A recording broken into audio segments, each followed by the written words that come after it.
Welcome to A Guide to Every Deck in EDH, and today we're looking at Azami, Lady of Scrolls. This is a very old school commander. So Azami is a 5 mana with triple blue in the cost creature. It's only a 0/2, and it's a wizard that says tap an untap wizard you control, draw a card.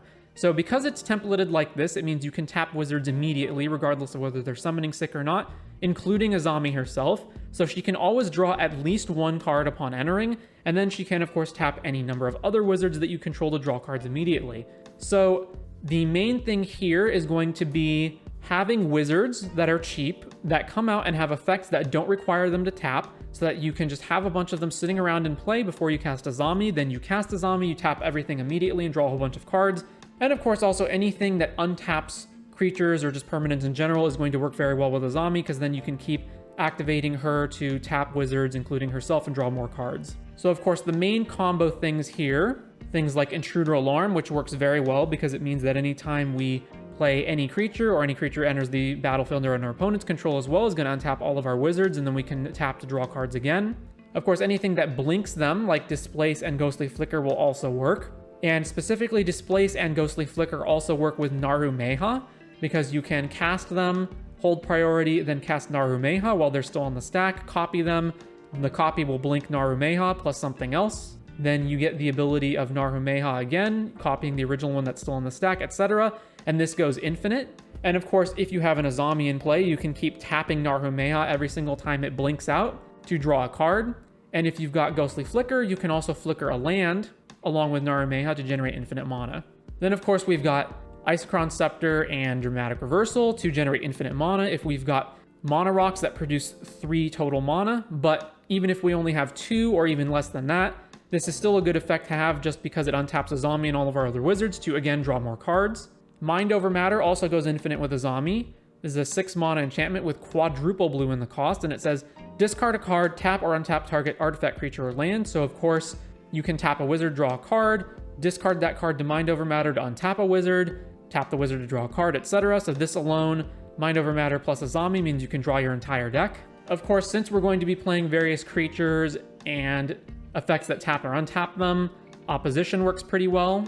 So Opposition can be used as a stacks piece to tap down our opponent's permanents, primarily their lands. We've also got Archaeomancer to get spells back from the graveyard, Peregrine Drake, which can generate infinite mana when you blink it around with the Ghostly Flicker Displace type effects. So this can go infinite with things like Narumeha plus Displace, or Displace/Ghostly Flicker plus Archaeomancer to continuously get both of these blinked, getting back the Flicker/Displace while also flickering the Drake to generate more mana than it costs to recast these, therefore generating infinite mana. Unctus, of course, is going to work very well. Despite not being a wizard himself, Unctus triggers whenever a blue creature becomes tapped to loot. So since we're going to be tapping and untapping our wizards a lot, that's going to let us loot through our deck a whole bunch. We've got Triskaidekaphile, which apart from being a wizard that also gives us an infinite hand size, gives us an alternate win condition where we win the game if we have exactly 13 cards in our hand. Might be a little difficult to pull off, but Azami does allow us to draw a whole bunch of cards, so it's potentially possible to get exactly 13 cards and then win the game. But even if we don't, it is still a 2 mana wizard that we can tap to draw a card, and it makes our hand size infinite. Then Thoracle, of course, because why not? If we have combos that draw our deck, let's just draw into Thoracle. And Thoracle is, of course, also a wizard, so if you play it out earlier, you can just use it to tap with Azami to draw a card. Then we've got Paradigm Shift, which is a card that combos specifically with Thoracle in blue decks. Exile all the cards from your library, and then put your graveyard into your library. So depending on how big your library is, you can basically reduce it to 0 or at least close to it, and then potentially just draw into the cards with Azami with Thoracle. You can also do cool things like you can cast Thoracle, and then with Thoracle's trigger on the stack, tap it with Azami to draw a card if you need to get just one card deeper to make it so that Thoracle wins the game. We of course have just cards that draw cards normally, so things like Mystic Armor, Ristic Study of the Ring, Archmage Emeritus. We're of course going to want a whole bunch of counter spells. Specifically, some new additions that you don't typically see are Curse Catcher, because it's a wizard, and Force Spikes an instant or sorcery by sacking. Void Mage Prodigy, which basically turns every wizard into a counter spell, and is of course a wizard itself that can be tapped with Azami. And then Patron Wizard, which is of course a wizard as the name would suggest, and has tap an untapped wizard you control, counter target spell unless the controller pays 1, so it turns all of your wizards into Force Spikes that you just tap for instead of sacking. So these all work well with the wizard synergy in the deck and Azami. We've got Temporal Manipulation as another combo piece. There are loops that we can perform that involve Archaeomancer getting this back from our graveyard over and over, and we can then take infinite turns with that. Bunch of blue lands, including some specific standouts like Emergent Zone to go off at instant speed, Minamo to untap legendary permanents, including Azami, Mystic Sanctuary to get spells back. We will presumably have some amount of blue permanents in play, given all of our wizards, so Nykthos may be useful. Riptide Laboratory is a way to bounce wizards back to our hand, including cards like Archaeomancer. This is another way to go infinite. If you've got Archaeomancer, Riptide Lab, and Temporal Manipulation and enough mana to cast all of them, you can do that every turn.